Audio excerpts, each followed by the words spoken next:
Avant la naissance d'un enfant, la question de l'allaitement au sein se pose et chacune est libre de faire son choix.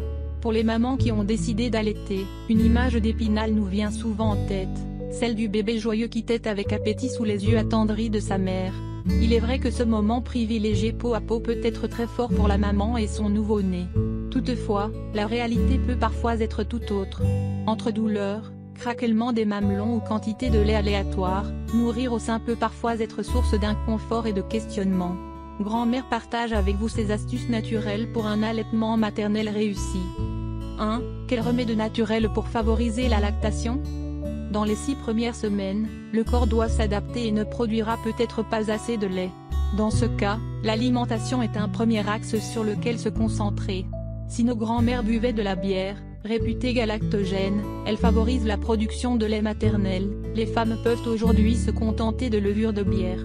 En effet, elle possède la même propriété sans être alcoolisée et elle limite la perte de cheveux après l'accouchement. Le germe de blé dans les yaourts et salades est également inclus. Très régulièrement, vous pouvez aussi inviter au menu des aliments de chaque groupe, fruits, légumes, céréales complètes, produits laitiers. Avoir un régime équilibré et varié est très important. Des oméga 3 et oméga 6, saumon, thon, sardines, huile de soja, noix, tournesol, etc. De l'eau pour vous hydrater suffisamment quotidiennement. Du jus de carotte frais, des figues séchées et des graines germées de luzerne et de fenugrec. En tisane, dans vos plats ou en complément alimentaire, certaines plantes sont également galactogènes. C'est le cas des graines de fenugrec, du fenouil, du cumin, de l'anis vert et de la bourrache. 2. Et si au contraire on produit trop de lait?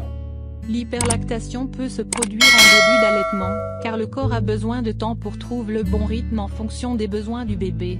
On constate alors une sécrétion de lait intempestive en dehors des tétées, ce qui peut être désagréable. Petit à petit, les quantités de lait vont se réguler.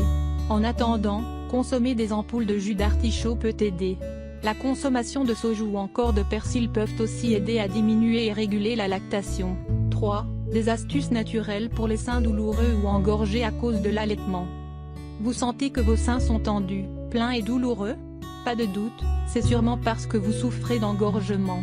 En début d'allaitement, lors de la montée de lait, c'est un phénomène très commun et les astuces naturelles pour le soulager ne manquent pas à commencer par la patience, car cela passe généralement en moins de 2 jours. Pensez aussi à bien vider votre sein même si bébé n'a plus faim pour éviter le trop-plein.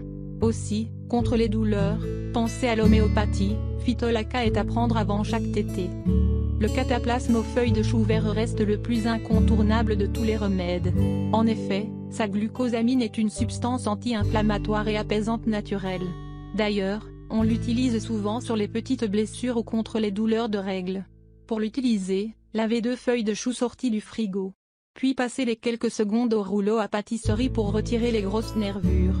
Déposez le tout dans votre soutien-gorge jusqu'au flétrissement des feuilles, 2 à 4 heures.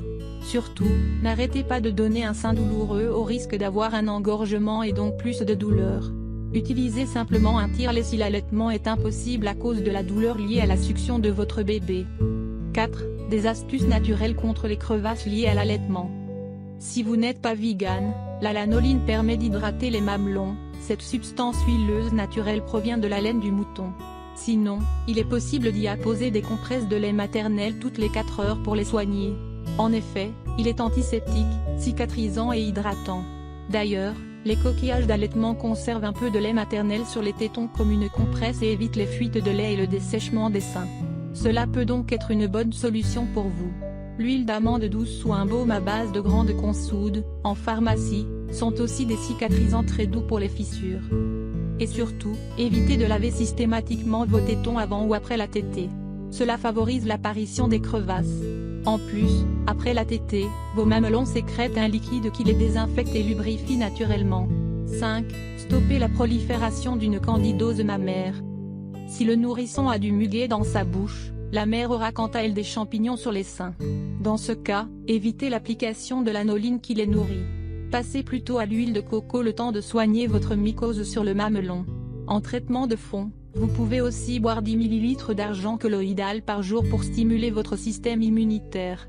Vous pouvez aussi appliquer ce produit antifongique, antiseptique et antibiotique sur vos seins. Par ailleurs, Vous pouvez nettoyer le sein et la bouche de bébé infecté avec du bicarbonate de soude dilué dans de l'eau. Sinon, diluez en 2 grosses cuillères à soupe dans un bol d'eau chaude et baignez vos seins dedans. 6. Et enfin, quelles astuces naturelles contre la mastite survenant avec l'allaitement?